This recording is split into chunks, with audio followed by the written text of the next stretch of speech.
दोस्तों नमस्कार। आखिरकार बहुत ज्यादा समय का इंतजार करने और ढेर सारी नेगेटिव खबरों को सुनने के बाद वह पॉजिटिव खबर आ ही गई, जिसका इंतजार हर भारतीय सहित मैं भी कर रहा था। पिछले कुछ महीनों से हर कोई जानना चाहता था कि हमारे एमका विमान के प्रोजेक्ट को लेकर क्या अपडेट है, उसकी प्रोसेस कहां तक पहुंची, लेकिन इससे संबंधित कोई खबर नहीं आ रही थी। लेकिन अब इस पर उठ रहे सारे सवालों के जवाब आपको मिलने वाले हैं, तो ज्यादा समय न गवाते हुए शुरू करते हैं हमारी आज की पोस्ट। तो दोस्तों खबर आई है कि HAL यानी हिंदुस्तान एरोनॉटिकल लिमिटेड कंपनी ने BHEL को एमका विमान के निर्माण से संबंधित एक कॉन्ट्रैक्ट दिया है, जो एमका विमान के लिए कॉम्पैक्ट हीट एक्सचेंजर का निर्माण करेगा। और BHEL इस कॉन्ट्रैक्ट के अंतर्गत न सिर्फ इसका निर्माण करेगा बल्कि इसकी टेस्टिंग भी करेगा, जिसके बाद इसकी असेंबलिंग लाइन स्थापित की जाएगी जहां इसकी मैन्युफैक्चरिंग होगी। उसके बाद इस कॉम्पैक्ट हीट एक्सचेंजर की मैन्युफैक्चरिंग का काम BHEL का ही होगा। अब आपके मन में विचार आ रहा होगा कि आखिर ये हीट एक्सचेंजर होता क्या है।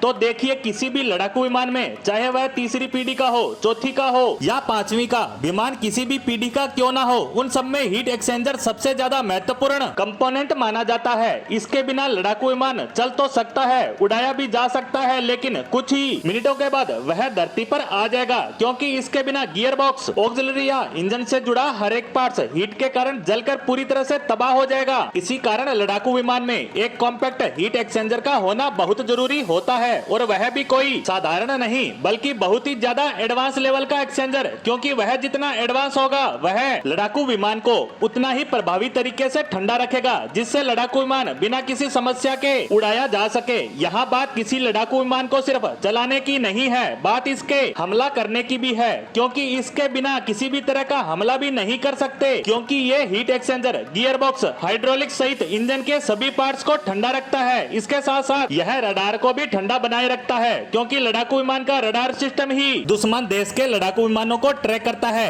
कि वह कहां पर है, कितनी दूरी पर है, किन परिस्थितियों में है। यह सब काम रडार का ही होता है। ऐसे में अगर रडार को ठंडा ना किया जाए तो या तो वह जलकर किसी काम का नहीं रहेगा या फिर सही से काम नहीं करेगा, जिससे दुश्मन की सही जानकारी नहीं मिल सकेगी और विमान में लगी मिसाइलें किसी काम में नहीं आएगी या मिसफायर होगी। इससे आपको समझ आ गया होगा कि ये हीट एक्सचेंजर कितना महत्वपूर्ण होता है। इसके बिना विमान उड़ाना और हमला करना असंभव है, यानी एक तरह से इसे विमान की रीढ़ की हड्डी भी कह सकते हैं। इसीलिए इस खबर को बहुत शानदार कहा जा सकता है। इसका मतलब ये है कि अब भारत में इसका बड़े लेवल पर प्रोडक्शन किया जाएगा। इससे हम यह भी समझ सकते हैं कि अब हम एमका विमान के निर्माण के काफी ज्यादा नजदीक पहुंच चुके हैं, और यह खबर उस समय और ज्यादा महत्वपूर्ण हो जाती है जब खबर निकल कर आ रही है कि पाकिस्तान तुर्की की सहायता से 5वीं पीढ़ी का लड़ाकू विमान ले सकता है। ऐसे में यह खबर आना कि भारत हीट एक्सचेंजर पर काम कर रहा है, मतलब कि भारत का एमका प्रोग्राम सुपर फास्ट गति से चल रहा है। लेकिन सरकार को इसके लिए जो